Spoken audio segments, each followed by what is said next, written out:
This we're just starting down that path of whether the move over, how effective the move over laws are, and I think they are effective, right? It looks like they are effective, even if half the people are moving over, that's effective.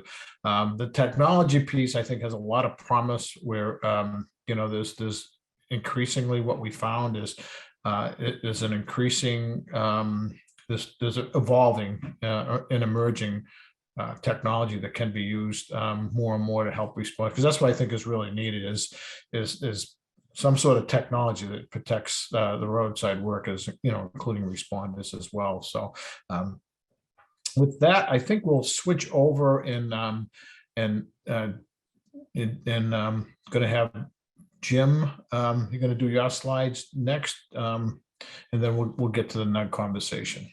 Correct, Mr. Austrich. Okay, Paul, thank you. And definitely great presentations by Bear, Houston Fire, and the Battelle Volpe team on the very important research, move over laws and struck bys. And delighted to see that we still have 102 participants on the call today. So very quickly, everybody applaud, yell, scream, jump up and down or whatever, because you see that number down there, ladies and gentlemen. There is a catch, but it's a great catch, and I want to talk a little bit about that for sure. But no, it's because we know we've been in the rears on the training numbers. Paul, Joe, and I and our team has always said that we're in the rears. This number could actually be in 700,000 plus in reality, if truth be known. But regardless, kudos to all of you, and keep up the awesome work. Yeah, Jim. Yeah. Not exactly in the rears, right? Nothing on our end. We don't get all the numbers, right? Well, yes, Paul. Yeah. Thank you. That's what I mean by in the rears. That trainers, individual trainers, academies, and others are not uploading their numbers, their training numbers. Thanks, I had a state just recently, Jim told me they have 7 or 8 sessions they haven't had a chance to get to upload. And so we know what's happening. We just don't want you to forget. Make sure you upload. So sorry. Exactly. Yeah. Exactly. Thanks, Paul. Next slide. So am I controlling? Because I tried to move that slide and it did not. Let's see. Okay. The tail of the tape right now for responders struck by line of duty deaths. I will say this is as of the 24th of August.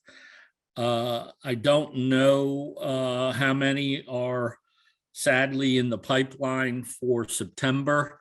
Well, there, Todd reported. Thank you, Todd, from Pennsylvania. I figured there was at least 2 more that would be coming. Thanks, John Sullivan, Tennessee. That was Todd Lease from Pennsylvania. So, but of course, as we always say, 1 is too many, right? And are we able to one day make this a zero? The good news is at this point last year, we were at approximately 51.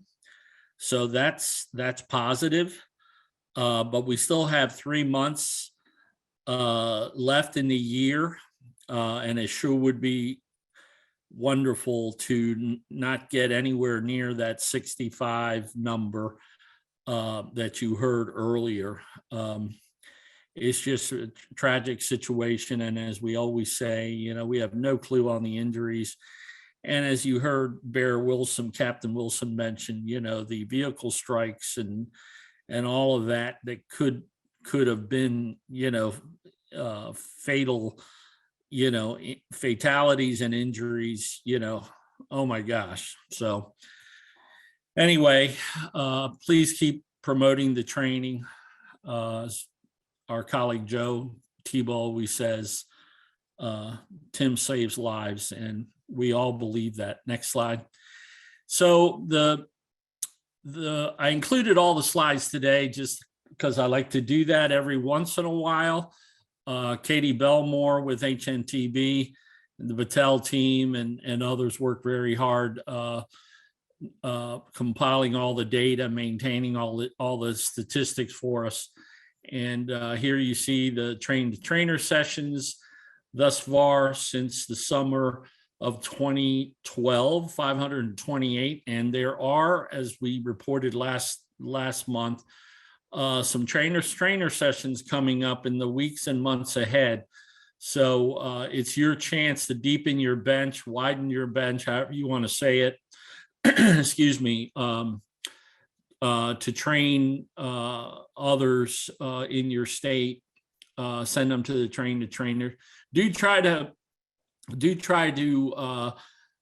find people that have experience training, we always say, and also that have already taken the 4-hour course and are really committed to training. It's one of the things we stipulate in the announcement. Next slide is the total nationally of the trainers, almost 14,000. I won't harp on the fact that the majority are not training, but it's a sad fact. And of course, that those few that we suspect that are training and haven't reported, that's something that for sure is going on, as we said. Next slide is the map showing the in-person training added to the web-based training from Emergency Responder Safety Institute, Emergency Responder Safety Learning Network, our friends there, and of course the National Highway Institute and a couple of other states, Ohio being one of them, that has their own customized online training. Pennsylvania too, as a matter of fact. So we're on that march, don't forget. Next slide will show you that, I think, is the next slide, please. Yeah, this map here showing the percentage of where states have achieved their goal of responder population to be trained, which is the number in parentheses below. But that march that I mentioned to over 1 million plus, well over 1 million in reality, I believe that really this number is closer to 2 million personally, but lower left you see that number, and all the states, the progress they're making to try to get their populations trained. So if you have influence, if you're part of the state committee, TIM committee, that includes a TIM coordinator, a TIM training coordinator, I should say, and if you don't, consider one, because we're finding that the states that are lagging behind, that are just not able to produce, or training, produce or conduct 4-hour training sessions, it's either, they don't have the trainers that they've graduated, like we said, are not producing. And that's why you need to consider, graduating some new trainers, but also the fact that maybe there just isn't interest. I don't know. I struggle with this because Paul, Joe, and I, our office, this is our hallmark program, one of them for sure, the training, right? And remember, when we started out on this quest back in the summer of 2012, we had no goal really to train well over 1 million. It was a much smaller number, but here we are, and it's all thanks to you. But we still got to, keep going here. Next slide. This is the bar chart, obviously showing the progress for the different law, disciplines. And we are going to be targeting, I will say, as part of this quick mentions here on this slide, and already started our colleague Joe Tebow, brother, 44 plus years in the fire service, paramedic. He's recently engaged the EMS community, emergency medical services community, in an attempt to try to or connect with the state EMS directors, thanks to Dia Gaynor, who's the executive director of NASEMSO, the National EMS State EMS Officials Association, and maybe doing that with tow and recovery and some of the others as well, because we're really thinking out of the box as much as we can on how we can continue to push the training. Next slide. Thank you. This shows the progress, as you can see, from the last report to this report, and state by state. Next slide. And don't forget, all the presentations, all the slides, everything will be on the National Operations Center of Excellence website within the next couple of weeks, as Kevin Vita mentioned. This is the top 10 states. And there you have, here I want to talk real quick of what happened in Louisiana. It's imperative, Paul, Joe, and I were asking you to take a look at this, because this is a big deal, okay? Lieutenant Robert Mills, Louisiana State Police, an old friend of ours, just recently retired from state police and was picked up by Crsw. I don't think it hurts to say Crsw is a big engineering firm in the state. They hired Lieutenant Mills, Robert, to be the statewide coordinator.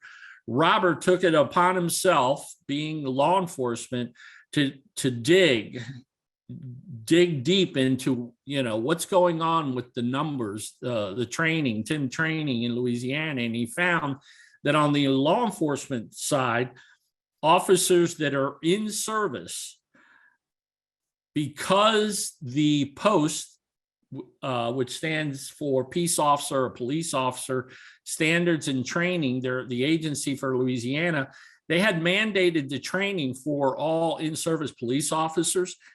And so come to find out, Robert confirmed that since 2014 all the way through 2018, I think it is, there were, I believe, close to 16,000 officers between all the agencies, police agencies, that is, that had been trained, and those numbers had not been reported.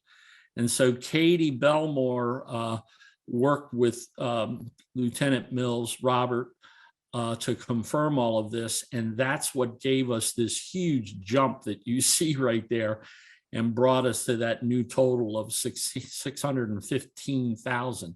Now think about it just for a second. How many other scenarios like that could there be across, our great nation? 50 states, DC and Puerto Rico. I just challenge you and ask you to take a look at this. This also included the numbers from the academies from Louisiana, state police and others. And so this is a very, very big deal, ladies and gentlemen. And I fell out of my chair when I learned about this, and about 3 weeks ago, and it's just amazing. So, Jim, do you mind if I chime in there? Please do, Catherine. Yeah, I just wanted to mention, we did use a conservative number. We're continuing to work with Robert. So you might see another big jump like that from Louisiana. But I'm here at the Oregon TIM conference today, and I was talking to David McDonald, and I just wanted to point out, if it wasn't for Louisiana, we would be praising Texas right now, if you look at their big jump.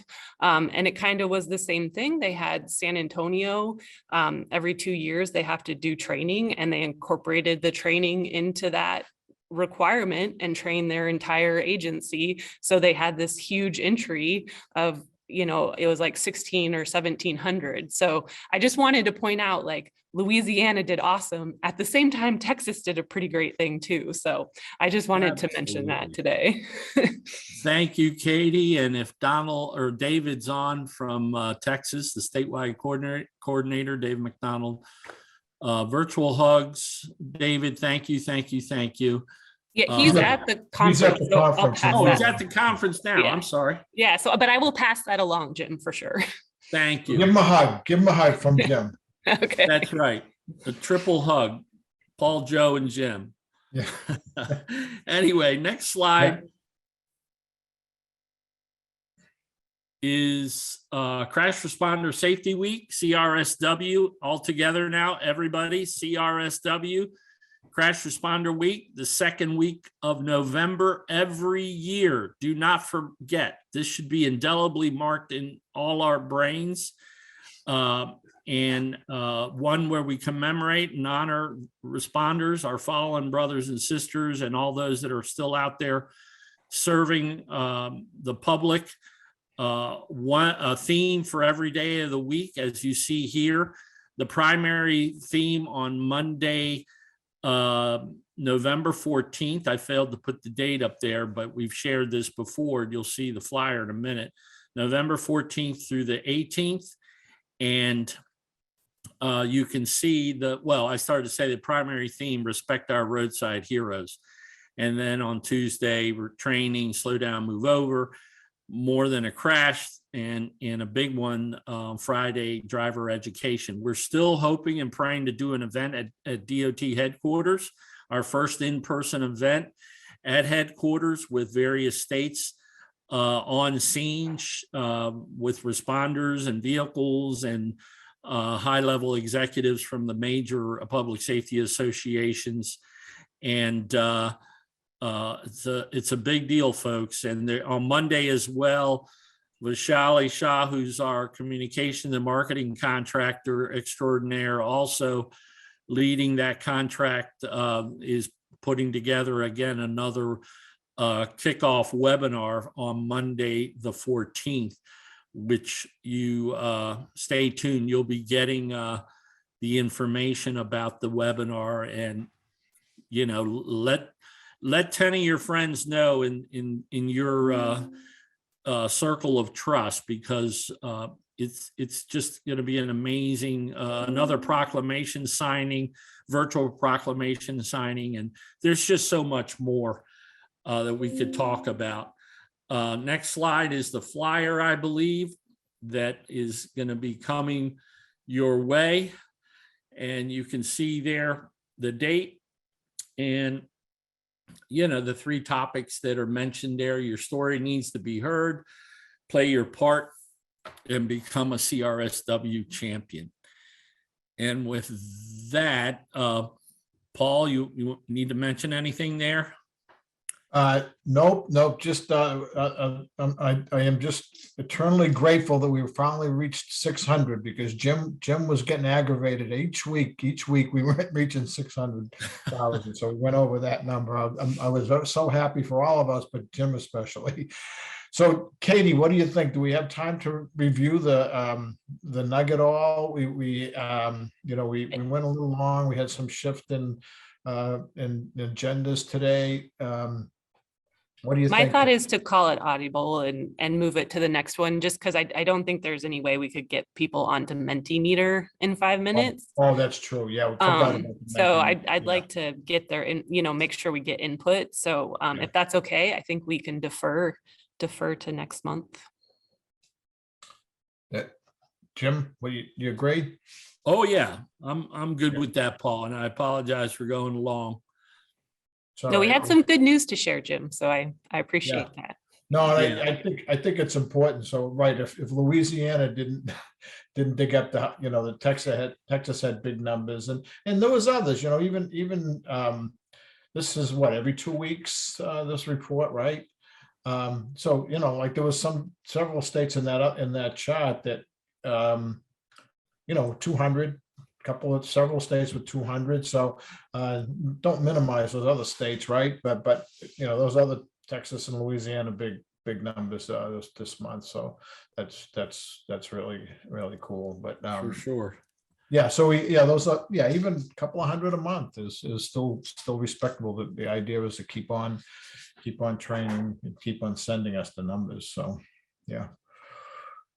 With that, I don't know that we had any questions that we could answer, Jim. I saw comments. I didn't. Yeah, mostly comments and. Yeah, I do. I'll just say, Paul, since we still have 5 minutes, you saw Lee.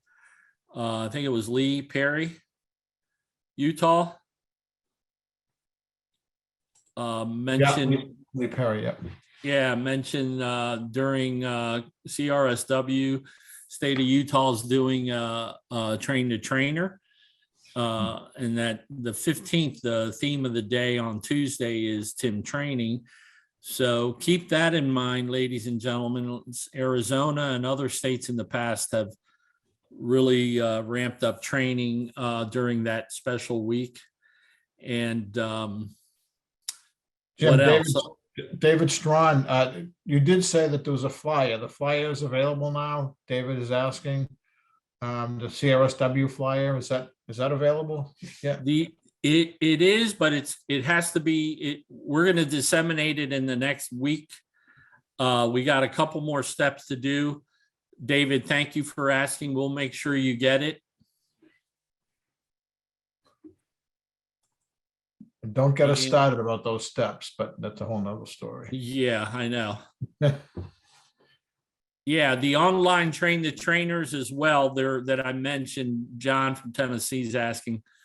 The announcement is being prepared, and we're going to push that out to the national Tim community as well.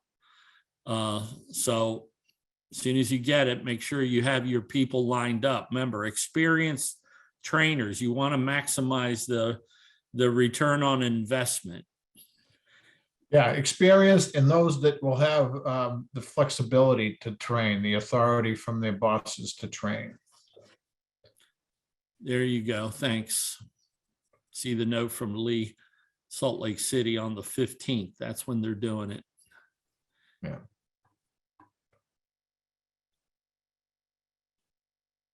Oh, the proclamations. We're up to, I think it's 18 states, which is up 6 from last year. So kudos to everybody that's working on the proclamation for CRSW. You get a lot of mileage out of those, and we long for the day where there's a proclamation for all 50 states, DC and Puerto Rico. So thank you for that. Okay, Paul, back to you. Yeah, I think we're good. A lot of good comments in there. We don't read them all to you. Friend Angela put a from Arizona has put some stuff on there, helping drive that Tim program in Arizona. But anyways, hey, thanks everybody. Sorry we didn't get to everything, but I thought they were all really good presentations, and we'll see you next month. And I'm not sure if we'll probably squeeze in the NUG conversation, the continued NUG conversation. We have some recommendations for your input. So see you next month, and as usual, stay safe out there. Thanks for all you do. Yes, Jim. Yeah, for sure, Paul. And pray for Florida, folks. Puerto Rico too. All the suffering and everything that's coming. Already been to Florida and all those other islands, and now the great state of Florida. It's not pretty. So thank you. Yeah. Thanks, everybody.